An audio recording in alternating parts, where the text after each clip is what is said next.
মশাই ঘরে আছেন? আরে কি ব্যাপার? এসো গোপাল, আসুন আসুন সভাকবি। মন্ত্রী মশাইয়ের কথায় আপনার গুপ্তধন আপনি মহারাজকে দিয়ে দিলেন? গোপাল, আমি তোমার আর মহারাজের প্রতি খুব কৃতজ্ঞ। আমার ঘর হচ্ছে মহারাজের অর্থ সাহায্যে, আমার আর কিছুই চাই না। গোপাল ঠাকুরপো, ধরে নিয়েছি, গুপ্তধন পাইনি, বেশ মিটে গেল ঝামেলা। মিটে গেল ঝামেলা, গুপ্তধনের মামলা। না না না, এত সহজে তো আমি ছাড়বো না। মন্ত্রী মশাই, আপনি যদি ডালে ডালে যান, আমি যাই পাতায় পাতায়। বৃষ্টি তো ঝেপে এলো। ওমা, দুরু দুরু করছে আমার বুক, শব্দ শুনে কাঁপন লাগে, বুক করে ধুক ধুক। চলো যাই গোপাল ভাই, পণ্ডিতের ঘর সত্তর। পণ্ডিত মশাই, তাহলে চলুন, মাথা বাঁচাতে আপনার ঘর। আরে বাস, আমিও ছন্দ মিলিয়ে দিলাম। বাবা কি মজা, খুশি হলেন ভারী। বেশি কথা না বলে এখন চলো তাড়াতাড়ি, চলো না। তাহলে সেনাপতি চলো আমার বাড়ি, একটু ভিজতে হবে এই যা। চলুন, ঘরের মধ্যে ঢুকে ভেজার চেয়ে চলতে চলতেই ভিজি। একদম ঠিক বলেছ, চলো চলো।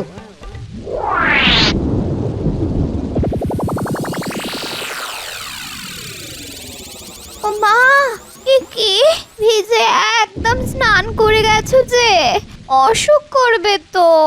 অসুখ করবে কি, অসুখ করে ফেলেছে। কি বলো সেনাপতি? কই, আমার তো অসুখ হয়নি। হয়নি, এবার হবে। কি করে?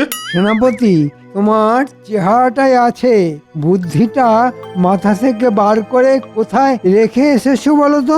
শোনো, আমাদের বর্ষার আনন্দটা পেতে হবে তো। রাজসভাতে গেলে মহারাজের বকবক আর গোপালের ভাঁড়ামি দেখতে দেখতেই প্রাণ ওষ্ঠাগত।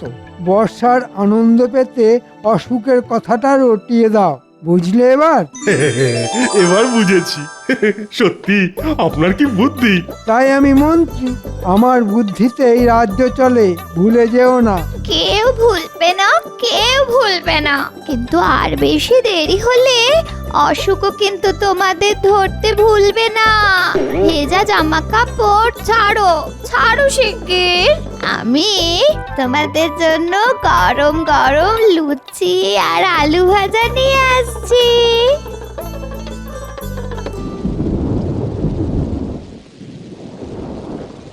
একটু পরে জল থই থই করবে। কতবার বলেছি ছাদ ছাড়াও, ছাদ ছাড়াও, আমার কথা কানেই তোলে না। এবার বুঝবে। কি অবস্থা পণ্ডিত মশাই? উমা, ঘরে জল থই থই, বসা শোয়ার জায়গা কই? তোমাদের ডেকে এনে খুব বিড়ম্বনায় ফেললাম গোপাল, না, আমায় ক্ষমা করো। আচ্ছা, এ আপনার কেমন কথা পণ্ডিত মশাই? আজ এলাম বলেই তো আপনার ঘরের এই অবস্থাটা সচক্ষে দেখতে পেলাম। মন্ত্রী মশাইয়ের কথাটা এখন বুঝতে পারছি। মন্ত্রী মশাই সব জেনেও মহারাজকে কিচ্ছু জানাননি। মন্ত্রী মশাই মন্দ ভারী, পদের ধারি পদের ধারি। পণ্ডিত মশাই, আপনি এতদিন ধরে কষ্ট ভোগ করলেন, একবার তো মহারাজকে নিজে মুখে বলতে পারতেন। না, আমাকেই কিছু করতে হবে। পণ্ডিত মশাই নিজে মুখে কিছু বলবেন না। দেখি আমি কিছু করতে পারি কিনা। গোপাল, আমার জন্য মহারাজের কাছে দরবার করো না, আমার এই অনুরোধটা রাখো। পণ্ডিত মশাই, সোজা আঙুলে কোনোদিন ঘি উঠেছে? আপনি বলুন, আমি আঙুল বেঁকিয়ে ঘি বার করব। কাল রাজসভায় দেখা হবে, তবে আপনাকে অসম্মান করে আমি কিছু করব না, কিন্তু যা করব তা আপনার ভালোর জন্যই। এখন তুমি আমাদের ভরসা গোপাল ঠাকুরপো।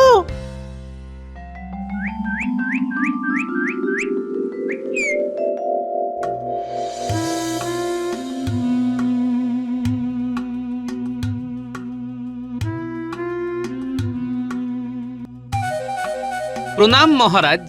মহারাজ, আপনাকে এত চিন্তিত লাগছে কেন? আচ্ছা গোপাল, রাজ্যের কাজ কি করে চলবে বলো দেখি। কেন মহারাজ? কেন আবার, ওই মন্ত্রী আর সেনাপতি যে খুব অসুস্থ। কি হয়েছে জানতে পেরেছেন মহারাজ? রক্ষীকে খবর নিতে পাঠিয়েছি, ও এলেই জানতে পারবো। প্রণাম মহারাজ। বলো বলো রক্ষী, কি খবর? ওদের কেমন দেখলে? মন্ত্রীমশাই আর সেনাপতি দুজনেই জ্বরে বেহুঁশ, ওদের জ্ঞান নেই। বাবা, জ্বরে অজ্ঞান? হুম, ডাল মে কুচ কালা তো আছেই। মহারাজ, আমাদের একবার যাওয়া উচিত। হ্যাঁ হ্যাঁ, নিশ্চয় নিশ্চয়। কিন্তু রাজবৈদ্য তো আজ থেকে ছুটিতে আছে, তাহলে ওই জরুরি পরিষেবার জন্য ডাকি, কি বলো? মহারাজ, রাজবৈদ্য যখন ছুটিতে আছেন তখন ওনাকে বিরক্ত করে লাভ নেই। আপনি বরং পণ্ডিত মশাইকে নিয়ে চলুন। পণ্ডিত মশাই আশা করি এই জ্বর সারাতে পারবেন। হ্যাঁ, পণ্ডিত মশাই জ্বর সারাবেন মানে? বলি, জলে ভিজে তোমার মাথাটাও গেছে নাকি? মাথারও পরিষ্কার হয়েছে মহারাজ। আপনি পণ্ডিত মশাইয়ের এলেম জানেন না। আমার গিন্নির হাড় মর্মর ব্যথা একদম সারিয়ে দিয়েছেন। হ্যাঁ, হাড় মড়মড় ব্যথা? সেটা আবার কি রকম ব্যথা? এই তো প্রথম শুনলাম তোমার কাছে। আরো কত কি ব্যথা আছে মহারাজ, তার কতটুকুই বা জানি আমরা। কি বলুন পণ্ডিত মশাই? গোপালের খেলা শুরু হয়ে গেছে, কোথায় থামবে কে জানে। তবে গোপালের বুদ্ধির ওপর আমার বিশ্বাস আছে। অনেক রকমের ব্যথা আছে মহারাজ। হ্যাঁ, তা না হয় বুঝলাম, কিন্তু মন্ত্রী আর সেনাপতির জ্বর সারানোর উপায় কি করতে পারবেন? দেখতে তো দোষ নেই মহারাজ, আগে রুগীকে দেখি, তারপর তো তার ওষুধ। যথার্থ বলেছেন। তাহলে যাওয়া যাক। আরেকটা নিবেদন আছে মহারাজ। আবার কি নিবেদন? আপনার মন্ত্রী আর সেনাপতিকে সুস্থ করে দেবার পর পণ্ডিত মশাইয়ের ঘরটা নতুন করে গড়ে দিতে হবে, দেশের স্বার্থে। রাজি মহারাজ? রাজি রাজি রাজি।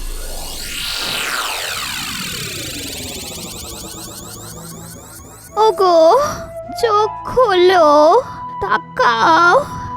রাজামশাই তোমাকে দেখতে এসেছে, তাকাও। আজ দুদিন ধরে এইভাবে শুয়ে আমার কি হবে মহারাজ?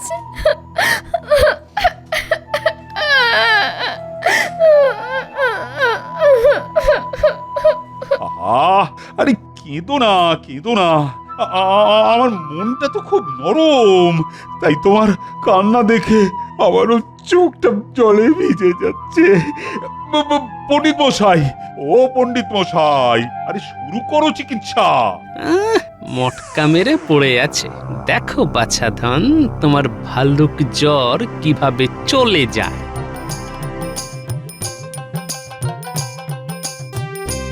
ও মা, এ তো গা ঠান্ডা, জ্বর তো নেই। জ্বর নেই গোপাল, মন্ত্রী নাটক করছে। এই রে, ধরে ফেলো নাকি? এই গোপালটাকেই ভয়।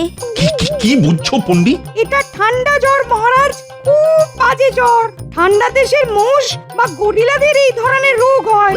এখন আমাদের মতো গরম দেশের মোষ বা গরিলাদের হচ্ছে, ভাববার বিষয় মহারাজ। আয়তা করে আমাকে মোষ গরিলা যা ইচ্ছে তাই বলছে, আমিও সুযোগ পাবো। পণ্ডিত মশাই, রাম চিমটি কাটুন, দেখবেন কেমন বাপ বাপ বলে উঠে পড়ছে আমাদের মন্ত্রী মশাই।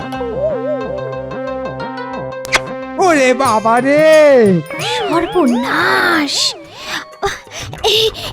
ওগো ওগো, তুমি ঠিক হয়ে গেছো। আমার কি আনন্দ হচ্ছে, আমার কি আনন্দ হচ্ছে, তুমি ঠিক হয়ে গেছো। বাহ পণ্ডিত বাহ, তুমি তো অসাধ্য সাধন করলে। বুঝতে পারছেন মহারাজ, মানুষের চিকিৎসা ছাড়াও পশুদের চিকিৎসাও কি সুন্দরভাবে আমাদের পণ্ডিত মশাই করলেন। আর সেনাপতির কাছে খবর পাঠান যে মন্ত্রী মশাই সুস্থ হয়ে গেছেন। দেখবেন এই খবর পেয়েই সেনাপতি ওষুধ ছাড়াই সুস্থ হয়ে গেছেন। মহারাজ, এইবার পণ্ডিত মশাইয়ের বাড়িটা করে দিতে হবে। হ্যাঁ হ্যাঁ, কাল থেকেই পণ্ডিতের বাড়ি তৈরির কাজ শুরু হবে। ধন্যবাদ মহারাজ। রক্ষী, সেনাপতির কাছে যাও, বলো মন্ত্রী সুস্থ হয়ে গেছে।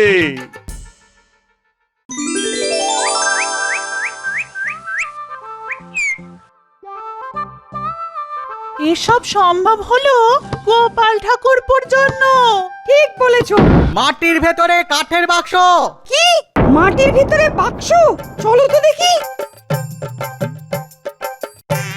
কই, দেখি দেখি দেখি। মাটির নিচে গুপ্তধন। শুনলি ঘটা, পণ্ডিতের জমি থেকে গুপ্তধন। হ্যাঁ? এই চল চল চল, এই খবরটা মন্ত্রী মশাইকে দিয়ে আসি। চল চল চল। আমার পূর্বপুরুষদের সঞ্চিত অর্থ, এই সোনাদানা আমার বাবার ঠাকুরদার, এগুলো এগুলো পূর্বপুরুষের স্মৃতি হিসেবে রেখে দেবো। ঠিক বলেছো।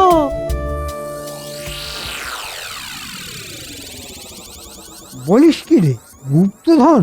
তোরা ঠিক শুনেছিস তো? নিজের কানে শুনেছি মন্ত্রী মশাই। এই গুপ্তধন তো পণ্ডিতকে ভোগ করতে দেব না, আমাকে চিমটি কেটেছিলে। এবার দেখো আমার খেল। রাজামশাইকে বলে তোদের পুরস্কারের ব্যবস্থা করব। এখন তোরা বাড়ি যা, আমাকে রাজ দরবারে হাজির হতে হবে। গিন্নি, আমি একটু রাজবাড়ি থেকে ঘুরে আসছি। হ্যাঁ, বলছো কি মন্ত্রী, পণ্ডিতের জমিতে গুপ্তধন?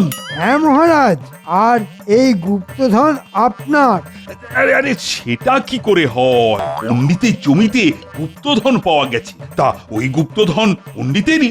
না মহারাজ, আপনি এই রাজ্যের রাজা, তাই এই গুপ্তধন আপনার। আর দেখুন, পণ্ডিতের বাড়ি তৈরিতে আপনি অর্থ সাহায্য করেছেন, তাই ওই গুপ্তধনের ভাগ আপনার পাওয়া উচিত। আর এই খবর দেওয়ার জন্য গুপ্তধনের অল্প অংশ আমাকে দিলে আমি আমি খুব খুশি হব। এতক্ষণে বুঝলাম মন্ত্রী মশাইয়ের মনের কথা। গোপালকে জানাতেই হবে। দেখি মহারাজ কি কথা কবে। ঠিক আছে ঠিক আছে, আমি পণ্ডিতের গুপ্তধন বাজেয়াপ্ত করলাম। রক্ষী, তুমি আমার আদেশনামা নিয়ে পণ্ডিতের বাড়ি যাবে, আর মন্ত্রী তুমিও যাবে সাথে সাথে। যথাজ্ঞা মহারাজ, চিমটি কাটার শোধ নিলাম।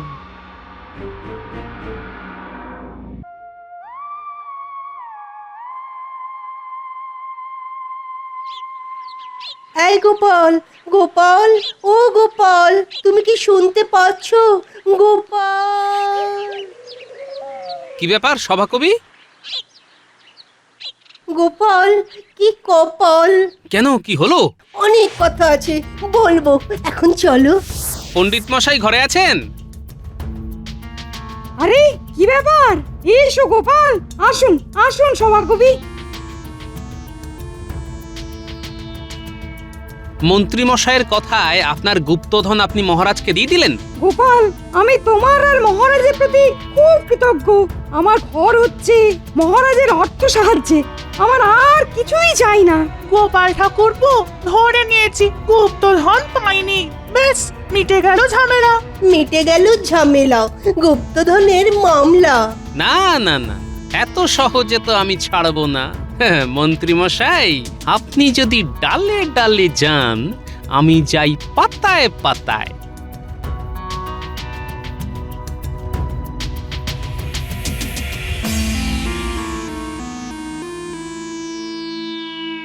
মরি মরি একই শোভা অঙ্গে তবু আজ। রাজা, আপনাকে লাগছে দারুণ, পরে নতুন সাজ। আমাকে কেমন লাগছে সভাকবি? কাব্য করে বলো। কি বলি আর কাব্য করে, দাঁড় কাকো ময়ূর পুচ্ছ ধরে। বেড়ে বলেছ সভাকবি। হ্যাঁ, মহারাজ, শেষকালে আপনিও? মহারাজ, এটা কিন্তু মন্ত্রী মশাই সঠিক বলেছেন। কোনটা সঠিক বলেছে? ওই কানাকে কানা আর খোঁড়াকে খোঁড়া বলতে নেই। তার মানে আমি দাঁড় কাক? এই দেখুন, আপনি নিজে মুখে স্বীকার করলেন যে আপনি একটা প্রবাদ আছে জানো তো? আপনি কোন প্রবাদের কথা বলছেন জানি না মন্ত্রী মশাই, তবে আমি একটা প্রবাদ জানি। বলি মহারাজ, বলো বলো বলো, শুনি। অতিবার বেরো না, ঝড়ে পড়ে যাবে। কথাটা মনে রাখবেন মন্ত্রী মশাই।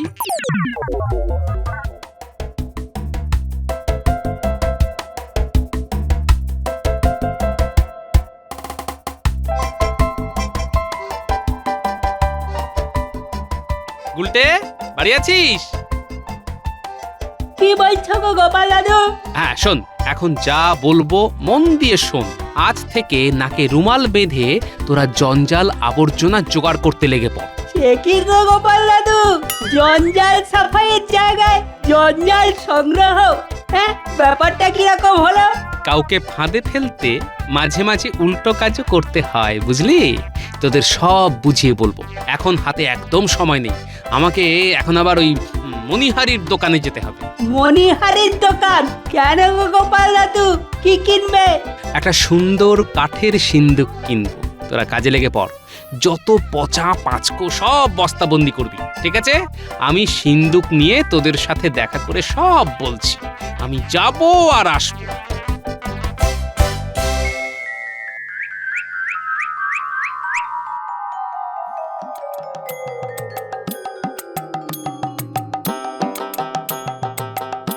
ওই রে আমার বানর সেনা, গন্ধমাদন ভর্তি হলো? হ্যাঁ গো গোপাল দাদু, এই দেখো না। আরে বাবা, খেলা তো শুরু হবে এবার। মন্ত্রী মশাই, নেবেন না গুপ্তধনের ভাগ? দাদু, এবার আর কি করতে হবে? হাত ধরাধরি করে সিন্দুকটাকে আমার বাড়ি নিয়ে যেতে হবে। চল, লোক চলাচল শুরু হওয়ার আগে সিন্দুকটাকে নিয়ে চল। ওখানে গিয়ে সিন্দুকটা মাটিতে পুঁতে দিতে হবে, ব্যাস তোদের কাজ শেষ।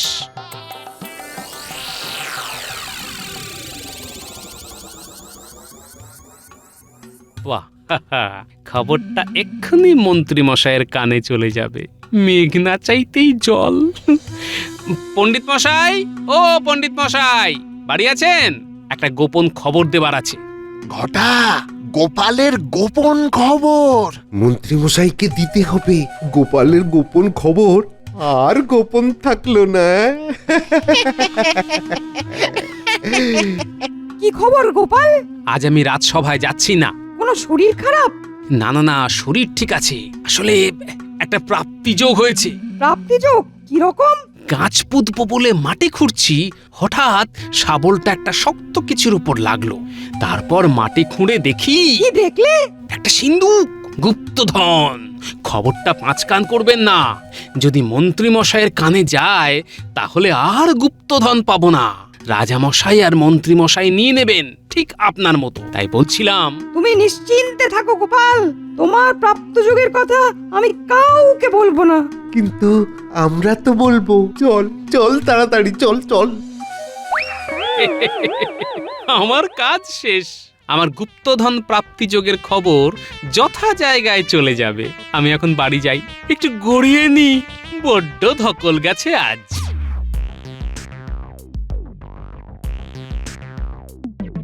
আহা কি মজা, কি মজা, শরীর হবে খাজা খাজা, কি মজা।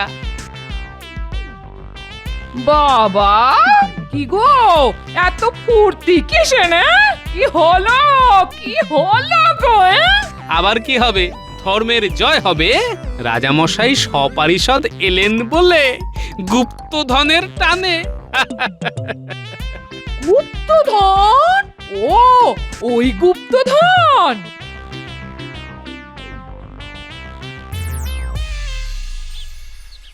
গোপাল, গোপাল, গোপাল বাড়ি আছো? দেখলে কি বলেছিলাম? গুপ্তধনের গন্ধে গন্ধে ঠিক হাজির হয়েছে। যাও গিন্নি, তুমি মহারাজের জন্য কিছু জলযোগের ব্যবস্থা করো। যাচ্ছি যাচ্ছি যাচ্ছি গো।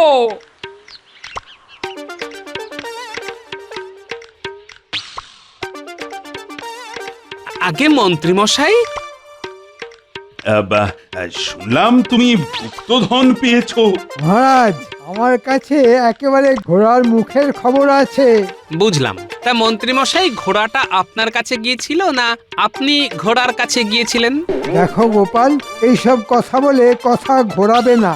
এক কথায় বলো, গুপ্তধন পেয়েছো না পাওনি? এক কথায় পেয়েছি। দেখলেন মহারাজ, আমার খবর সঠিক। আমাকে যারা খবর দেয় তারা কখনো ভুল খবর দেয় না। তাহলে এবার কি করণীয়? রাজ আইন হিসাবে গুপ্তধনের আসল মালিক হলো মহারাজ, আর গুপ্তধনের খবর সংগ্রহের জন্য আমি মহারাজের কাছ থেকে গুপ্তধনের কিছু অংশ চেয়ে নেব। তাহলে মাটি খোঁড়া হোক মন্ত্রী। মহারাজ, আমি মাটি খুঁড়ে গুপ্তধন বার করছি। গোপাল, জায়গাটা দেখাও। যথা আজ্ঞা মন্ত্রী মশাই, আসুন। ওই যে ওইখানে।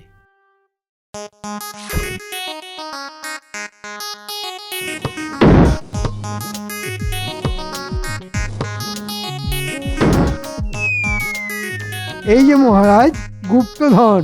ওরে বাবা, বিশাল সিন্ধু, সোনা দানাও অনেক আছে। খোলো খোলো। আরে কি ভাবছোটা কি? এই খুলছি। ওরে বাবা, কি গন্ধ রে বাবা। গন্ধমাদন গুপ্তধন। নাকে চাপা দিন মহারাজ। মহারাজ, মহারাজ পালান পালান। মহারাজ, রাজ আইন হিসেবে গুপ্তধন আপনার। গুপ্তধন নিয়ে রাজ আইনকে মান্যতা দিন, আর নয়তো নয়তো আইন বদলান। পণ্ডিত মশাইয়ের জমি থেকে পাওয়া গুপ্তধন যদি আপনার হয়, আইন অনুযায়ী আমার জমি থেকে পাওয়া গুপ্তধনও আপনাদের। কি তাই তো মন্ত্রী মশাই? আমার আমার গুপ্তধন চাই না। আইন আমি পাল্টে দিলাম। যার জমি তারই গুপ্তধন। আমি পণ্ডিত মশাইয়ের গুপ্তধন পণ্ডিত মশাইকেই ফেরত দেব। আর আমাকে ভুল পথে চালানোর জন্য মন্ত্রীকে এই পচা জঞ্জাল মাখবার আদেশ দিলাম। হ্যাঁ, এটাই মন্ত্রীর শাস্তি। কি হলো কি মন্ত্রী, তুমি পচা গন্ধ মাখো। যেমন কর্ম তেমন ফল। গন্ধ মেখে বাড়ি চল।